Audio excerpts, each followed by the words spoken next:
सीमा पढ़ाई पूरी होने के बाद प्रतियोगी परीक्षा की तैयारी कर रही थी। ऑफिसर की भर्ती का तो इंटरव्यू भी क्लियर हो गया था, लेकिन उस भर्ती पर किसी ने केस कर दिया था और सबकी ज्वाइनिंग रुक गई। पर सीमा ने हिम्मत नहीं हारी, वो मेहनत करती रही। इसी बीच एक अच्छे घर से रिश्ता आ गया और सीमा के पापा उस पर शादी के लिए दबाव बनाने लगे।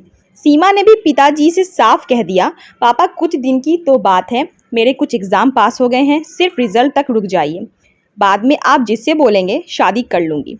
पर बेटा अभी सिर्फ सगाई करेंगे, जब तुम नौकरी जाने लगोगी तब ही हम शादी करेंगे। ये रिश्ता अच्छा है, तुम बस मेरी इतनी सी बात मान लो। इतना कह उसके पिता ने मायूस चेहरा बना लिया। पिता को इस तरह मायूस देख सीमा ने सगाई के लिए हाँ कर दी, इसी शर्त पर कि शादी ज्वाइनिंग आने के बाद हो। लेकिन सगाई होते ही सीमा पर शादी का दबाव दिया जाने लगा और कुछ समय बाद सीमा की शादी रवि से हो गई। रवि सरकारी नौकरी पर था। घर में उसके माता पिता थे और घर से कुछ दूरी पर रवि के भैया भाभी निशा और राघव, उनके भैया भाभी का नाम था, वो रहते थे, जिनके 2 बच्चे थे, 4 साल की खुशी और 7 महीने का अंकित। निशा और राघव नौकरी करते थे, इसलिए सुबह ही बच्चों को दादा दादी के पास छोड़ जाते और ड्यूटी से आकर कुछ देर घर पर आराम करते और सीधा रात में ही वापस लाते। एक दिन शाम को निशा और राघव बच्चों को लेने आए, तब सीमा रात के खाने की तैयारी कर रही थी। उसे देख जेठानी जी ने फरमान दे दिया, सीमा हम भी आज यहीं खाना खाएंगे, सुना है तुम बहुत बढ़िया खाना बनाती हो, और हाँ मैं तुम्हारी मदद भी कर देती, लेकिन मैं ड्यूटी से थक कर आई हूँ। इतना सुन सासू माँ बोल पड़ी, हाँ तो क्या हुआ, जहाँ इतने लोगों का खाना बन रहा है वहाँ तुम दोनों का भी सही। सीमा को समझ नहीं आया क्या बोले, लेकिन वो मन में सोच रही थी, ये तो सिर्फ ड्यूटी कर थक जाती है और यहाँ मैं सुबह से शाम तक इतने लोगों का खाने में बनाती हूँ, इनके बच्चे में रखती हूँ, लेकिन मेरी थकावट किसी को नहीं दिखती।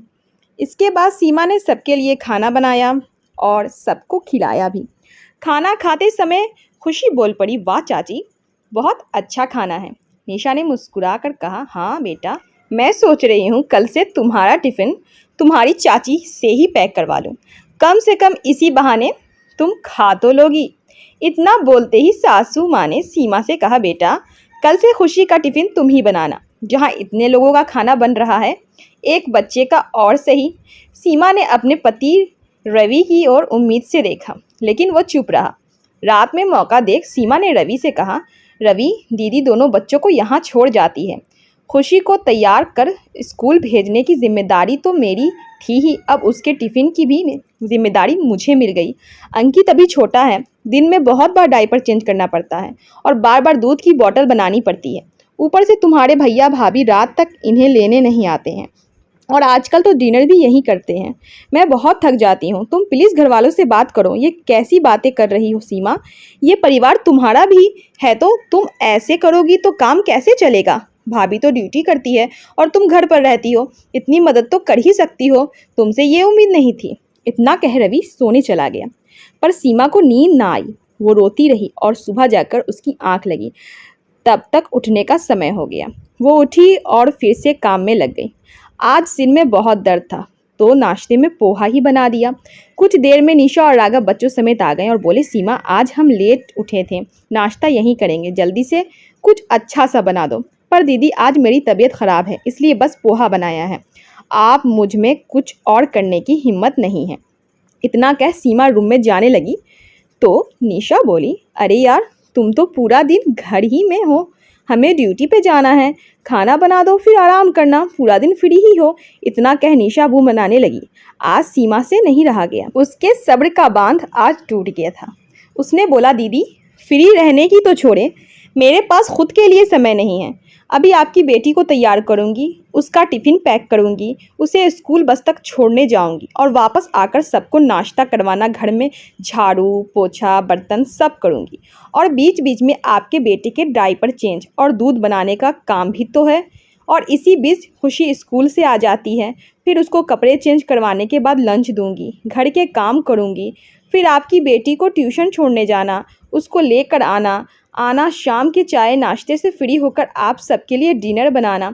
मेरा दिन तो ऐसे ही चला जाता है, और जिस दिन कपड़े धोने होते हैं या मेहमान घर आ जाते हैं, उस दिन का तो पूछो मत। आपके बच्चे आपकी जिम्मेदारी है, मेरी नहीं, और अगर आपसे नौकरी के साथ बच्चे नहीं पाले जाते तो छोड़ दो नौकरी, लेकिन आज के बाद मैं आपके बच्चे नहीं पालूंगी और ना ही आप सबके लिए खाना बनाऊंगी। इतना बोलते ही सासू माँ और जेठानी को गुस्सा आ गया।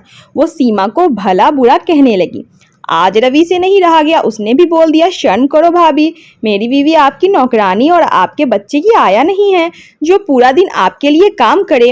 वो फिर भी चुपचाप सारे काम करती आ रही है, लेकिन आज उसकी तबीयत खराब है और आप उसकी मजबूरी समझने के बजाय उसे उल्टा सीधा बोल रही हैं।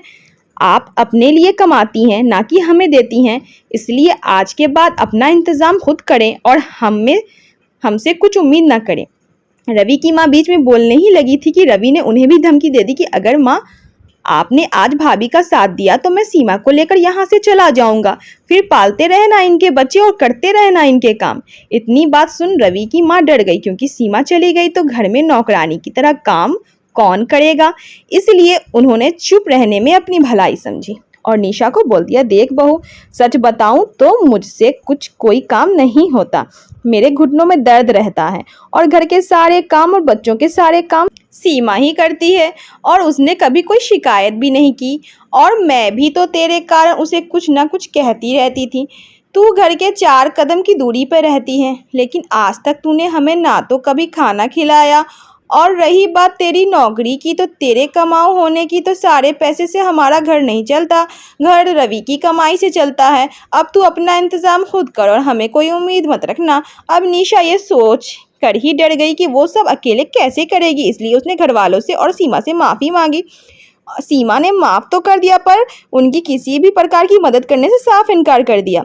उस दिन के बाद सीमा की ज़िंदगी पहले से आसान हो गई। कुछ ही समय बाद उसकी नौकरी की ज्वाइनिंग भी आ गई और वो नौकरी भी करने लगी। उसकी जेठानी से कुछ भी संभला नहीं, तो उन्होंने घर आकर सीमा को समझाने की कोशिश की, लेकिन इस बार सीमा ने यह कहकर मना कर दिया, भाभी अब मैं भी नौकरी करती हूँ, इसीलिए अब मैं आपकी कोई मदद नहीं कर सकती। और हाँ, मैं आपकी तरह अपनी जिम्मेदारियाँ दूसरों पर नहीं डालती। घर और नौकरी दोनों ज़रूरी है और मैं दोनों करने में सक्षम हूँ। इतना कह सीमा वहाँ से चली गई और उसकी जेठानी अपना सारा मुंह लेकर रह गई। दोस्तों, खुद के लिए खुद आवाज़ उठानी पड़ती है। अगर हम अपने हक के लिए नहीं बोलते तो लोग अपनी जिम्मेदारियां भी हमारे सिर मढ़कर चले जाते हैं। इसलिए सही समय पर सही बोलना ज़रूरी होता है। अगर आपको मेरी ये कहानी अच्छी लगी है तो कहानी को लाइक कीजिएगा और मेरे चैनल को सब्सक्राइब कीजिएगा। मिलते हैं अगले वीडियो में अगली कहानी के साथ।